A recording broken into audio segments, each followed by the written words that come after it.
દાંતા તાલુકાના પાડલિયા ગામે કે જે અંબાજીથી આશરે 12 કિલોમીટર દૂર આવેલું છે, ત્યાં સર્વે નંબર 9 કે જે ફોરેસ્ટ વિભાગની જગ્યા છે, ત્યાં સવારે 8:30 વાગે અંદાજિત નર્સરી અને પ્લાન્ટેશનની કામગીરી ચાલી રહી હતી। ફોરેસ્ટ વિભાગની સાથે સાથે પોલીસ અને રેવન્યુ ડિપાર્ટમેન્ટના લોકો પણ તેમની સાથે હતા।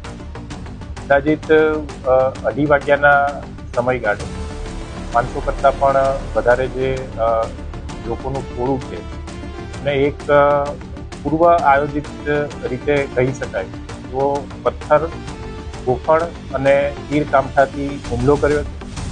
આ જે હુમલો થયો એમાં ફોરેસ્ટ વિભાગ, પોલીસ વિભાગ અને રેવન્યુ એડમિનિસ્ટ્રેશનના અંદાજિત 47 જેટલા અધિકારીઓ અને કર્મચારીઓને ઈજા થવા પામી, જેમાંથી 45 જે અધિકારી કર્મચારીઓ હતા જે ઈજાગ્રસ્ત થયા હતા તેમને અહીંયા અંબાજી સિવિલ હોસ્પિટલ ખાતે લાવવામાં આવ્યા હતા અને એમાંથી વધુ સારવાર માટે 9 જણાને હાલમાં પાલનપુર ખાતે રિફર કર્યા અને 2 અધિકારીઓ બધા જ પાલનપુર ખાતે અત્યારે સારવાર લઈ રહ્યા છે।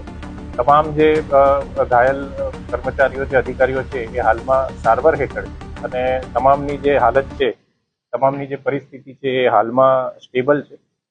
પોલીસ વિભાગ દ્વારા હાલમાં FIR જે નોંધવાની કાર્યવાહી ચાલુમાં છે અને આ સંદર્ભમાં પોલીસ વિભાગ દ્વારા કડકમાં કડક કાર્યવાહી કરવામાં આવશે।